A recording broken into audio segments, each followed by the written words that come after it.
bayangin aja harga sahamnya yang ada kasus itu aja dia nggak terpengaruh, gimana sama perbankan yang lain, Pak? Betul, betul, betul, betul. Iya kan? Tapi emang apa ya?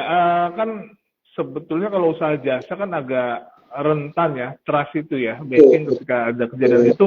Dulu saya ingat banget BCA itu kita narik-narik dana sampai ngantri-ngantri di ATM karena ya trust tadi ya, ini Ya, ketakutan dan sebagainya.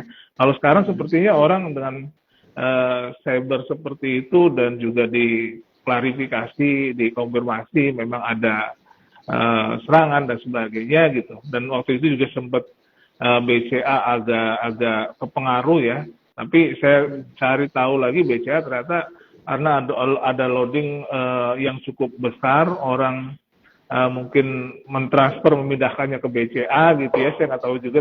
Jadi ada informasi seperti itu, dan kemudian juga ada katanya tiket Coldplay juga membuat loading makin banyak gitu ke BCA. Jadi itu yang agak-agak ngelek dikit di BCA kemarin. Tapi ya kalau kita lihat itulah kondisi bahwa sekarang memang eranya udah ke digital semua, dan tentu teman-teman di sektor ini juga sadar betul dengan kondisi yang memungkinkan bisa jadi terjadi, dan tentu sudah dimitigasi hal-hal seperti itu ya. Makanya pasti. pergerakan ketika ada serangan seperti itu ya masyarakat yakin gitu, mungkin tentu tadi ada orang yang bakal nampung lagi di bawah tuh kayak tadi ada demand yang besar gitu menunggu, ternyata ya mungkin ada ini lebih ke sesaat kan, artinya ini kan benteng negara ya, buat negara berkembang tadi yang Mas Indra sempat sampaikan bahwa ini jadi backbone-nya untuk pertumbuhan ekonomi gitu. Kalau di bank terganggu tentu kan uang ada di situ gitu ya. Betul. 8.500 triliun gitu kan. Uang yang ada di situ kalau keganggu ini luar biasa gitu impact-nya pemerintah. 4 kalinya APBN kita gitu. Iya, iya, Oke, betul, betul. menarik, menarik. Mas Indra, ini tadi kan apa ya? Belum sampai ke rekomendasi dari Intraco nih ini ya. Oh, oke. Dari empat Oke. saham bank besar komisional atau mungkin di syariahnya juga mungkin ada yang direkomendasikan. Silakan Mas Indra.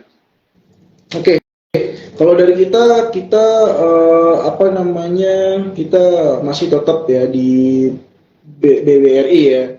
Kita BBRI. masih di BBRI, kita masih rekomendasi untuk bisa dikoleksi nih saham BBRI gitu kan, karena saat ini kalau saya melihatnya ini sudah mulai masuk dalam koreksi ya, kalau pakai ilmu technical analysis dia sudah mulai membentuk yang namanya secondary reaction ya, atau secondary trend gitu. Jadi secondary trend dari trend bullishnya ya. Jadi ini bisa diperhatikan apa namanya, titik-titik masuknya nanti di area 5.300 atau mungkin yang paling dalam itu di 5.100 ya, di kisaran itu Masih ya. di atas Itu bisa 5.000 ya.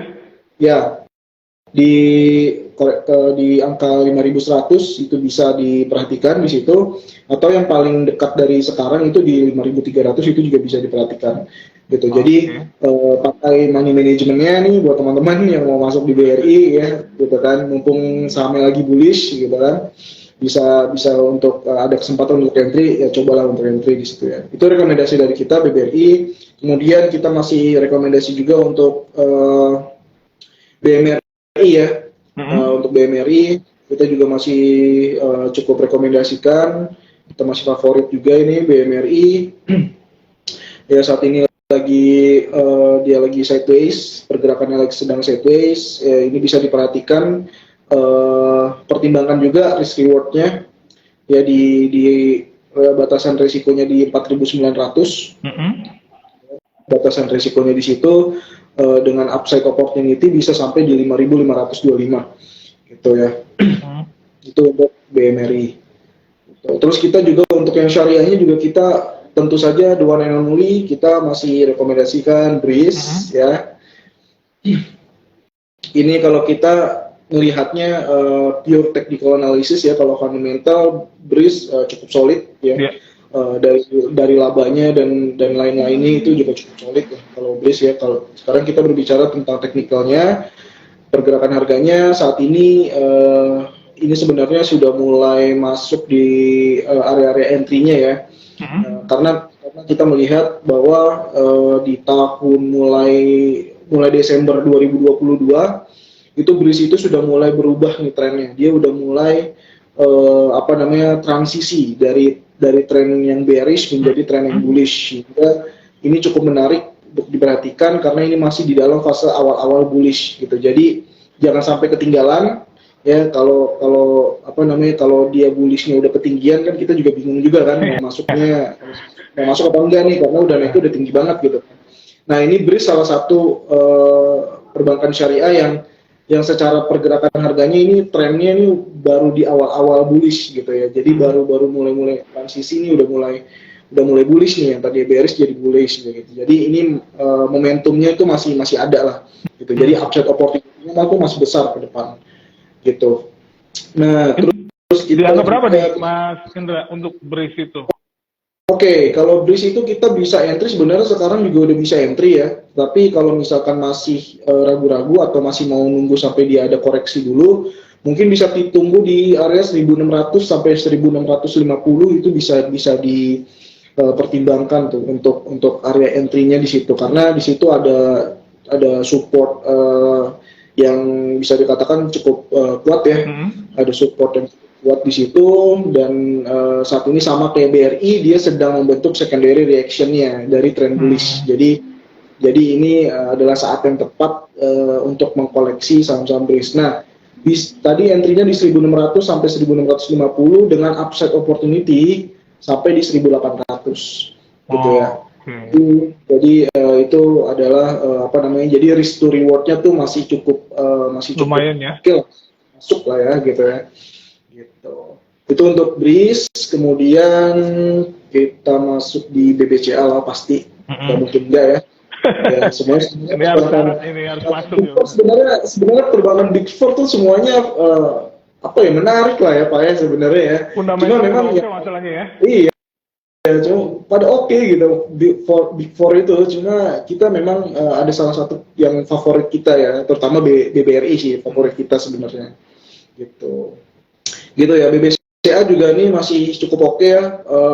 Kita bisa ya, paling tidak dia harusnya all time high dia bisa sih gitu. Dia all time high mungkin sampai di 10.000. Dia bisa all time high di sana. Gitu untuk BBCA. Berarti BCA ini 9.100 sudah boleh ya? Karena kemarin kalau kita perhatikan BCA itu mau menyentuh 9.000 lagi, kayaknya mantul lagi. Seperti waktu kejadian tanggal 31 Mei, ya ada dorongan ke bawah sepertinya dengan transaksi 4 triliunan hanya menyentuh di 9.050 kalau nggak salah. Ya ini ya. Dan balik lagi malah ke 9.300 pada besoknya kalau kita perhatikan di hari Senin ya gitu. Iya, jadi kita cukup lihat aja selama dia nggak di bawah 9.000 sebenarnya masih cukup oke Pak.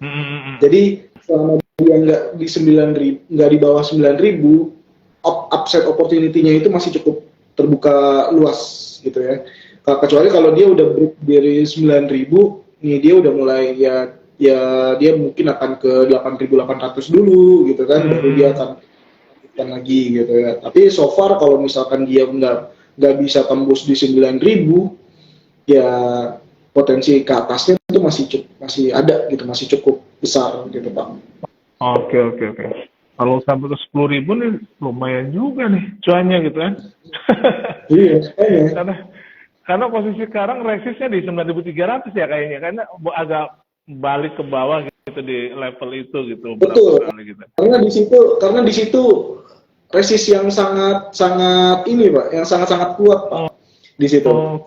Iya, tapi kalau secara teknikal di sini ya saya melihatnya ada pola justru Pak, ada pola ascending triangle. Jadi kalau pola ascending triangle itu biasanya dia akan breakout ke atas gitu. Jadi dia akan naik lah gitu, bahasa gampangnya gitu ya.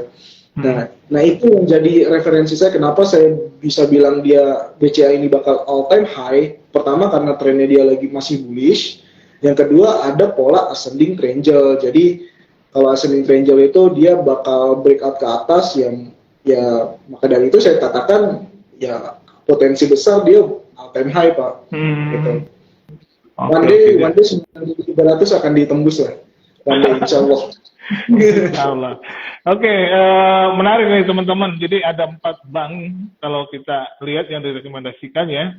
Ada BRI tadi dari Mas Indra menyampaikan ya teman-teman bisa masuk di 5.300 ya. Kalau mau agak dalam mungkin bisa tungguin di 5.100 tapi tetap di atas 5.000 ya ini ya.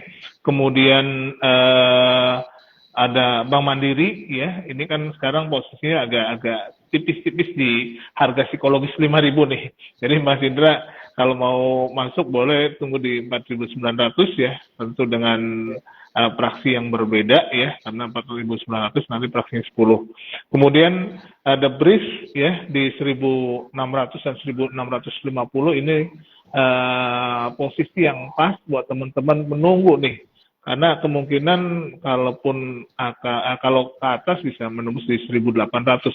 Kalau nggak salah sebelumnya pernah kecapai ketika dia nembus 1.300 tuh agak reaksinya agak cepat ke atas sampai ke 1.800 yang saya lupa tuh ini, terus kembali lagi turun lagi itu dia. Kemudian ada BCA tadi selama masih di atas 9.000 itu kita bisa beli karena ada potensi sampai ke 10.000 ya ini ya, dan kalau kita perhatikan memang beberapa minggu terakhir setelah tembus 9.000 nih agak susah lagi untuk turun di 9.000. Ya ini kan BCA nembus 9.000, BRI nembus 5.000 pada saat itu agak-agak berbarengan di minggu yang sama tuh pergerakannya, dan keduanya memang lebih nyaman di atas 5.000 untuk BRI dan BCA di atas 9.000. Yeah. Oke, mungkin itu ya teman-teman. Tadi ada pertanyaan tapi udah agak di live chat, jadi nanti mungkin buat teman-teman biar saya nggak scroll ke atas agak susah, takutnya terserip. Nanti kalau pertemuan selanjutnya, karena ini reguler teman-teman ya, kita diskusi dengan Pintrako Sekuritas, rencananya insya Allah 1 bulan 2 kali, dan mungkin kita akan bicara sektor per sektor ya, kita akan coba ulas, dan ini masih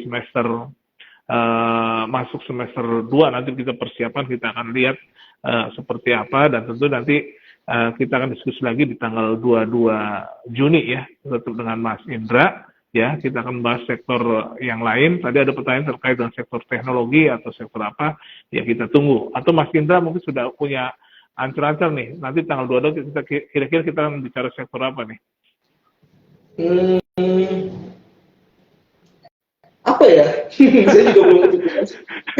Oke, kita tunggu aja ya teman-teman, nanti sektornya apa, tapi yang jelas diskusi-diskusi ini tentu jadi bahan buat teman-teman untuk mengambil keputusan, tapi tetap kami semuanya adalah disclaimer on, jadi teman-teman harus cari lebih detail lagi ya. Syukur-syukur teman-teman punya rekening di Pintrako sehingga bisa mendapatkan advice langsung dari Mas Indra dan tim untuk melihat secara detail lagi gambaran dari saham-saham yang direkomendasikan tadi. Oke Mas Indra, mungkin ada konklusi terakhir atau gimana? Silakan sebelum kita closing. Oke, ya buat teman-teman semua,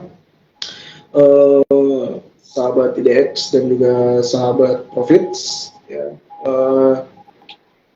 pesan dari saya, manfaatkan peluang sekecil apapun ya. Jadi jangan pernah takut untuk berinvestasi ya, karena investasi di bursa efek ya, di saham-saham yang cukup oke itu returnnya juga cukup menarik ya. Jadi ketika ada situasi kondisi yang yang sedang bergejolak, justru kita nggak boleh panik ya, justru kita melihat itu adalah sebuah peluang gitu. Jadi ketika kita melihat itu sebuah peluang, maka disitulah letak nanti kita akan meraih buah yang cukup manis kayak gitu ya. Jadi ya teman-teman tetap semangat ya, tetap update berita-berita dari perekonomian kita gitu ya, sehingga nanti teman-teman akan bisa melihat peluang, walaupun itu sekecil apapun peluang itu bisa dimanfaatkan oleh teman-teman semua. Begitu Pak. Oke, thank you Mas Indra dan